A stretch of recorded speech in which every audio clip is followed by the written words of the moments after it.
ওনারা তো পুলিশ সেখান থেকে 1,000 টাকা 5,000 টাকা, যখন বেশি ধরা পড়ে তখন 10,000 টাকা 20,000 টাকা দিয়ে কয় যে ওই সিবেগলি দিয়ে তুই চলে যা। এটা থেকে তাহলে পুলিশ যদি মাদক বিক্রেতাদেরকে ধরে ছেড়ে দেয়, তাহলে আমরা এখানে সভা করে কি লাভ হবে? মঞ্চের সামনে উপবিষ্ট যারা শুনছেন আজকের এই সচেতনতামূলক সভা, আপনারা যারা আমাদের মাঝে এসে উপস্থিত হয়েছেন, আমাদের সম্মানিত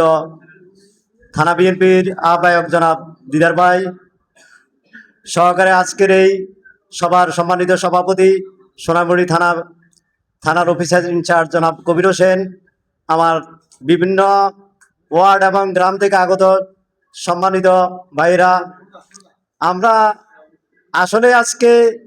এটা ফার্স্ট সিগন্যাল, মাদক সেবী এবং মাদক বিক্রেতাদের উদ্দেশ্যে প্রথম সিগন্যাল। এটা রেড সিগন্যালটা আসতেছে বিভিন্ন গ্রামের,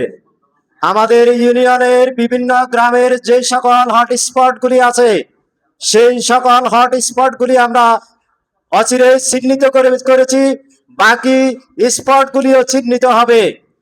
আমার জানা মতে হটস্পটের প্রথম স্থানে আছে কাশীপুর বাজার, দ্বিতীয় স্থানে কল্লাপড়া বাজার,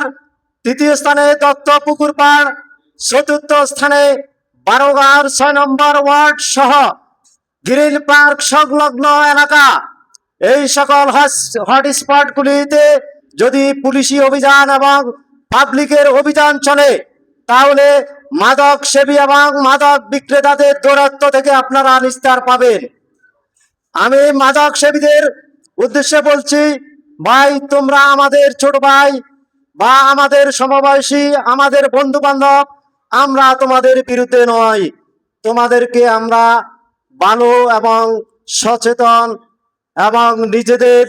ভালো দিকগুলি বিবেচনার জন্য আজকের এই সভা থেকে আহ্বান জানাচ্ছি। তবে আমি মাদক বিক্রেতাদের উদ্দেশ্যে বলছি, আমি সেই দিক থেকে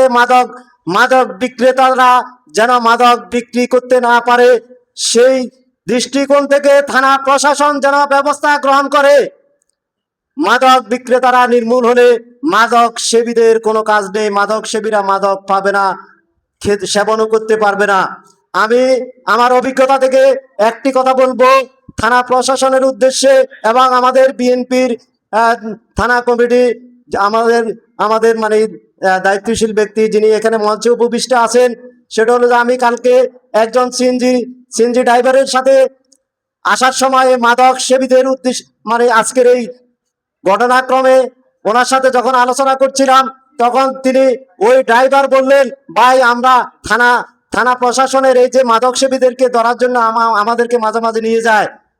আপনারা কি করি এই সচেতনতামূলক সভা করবেন। সকলকে ধন্যবাদ জানিয়ে আমি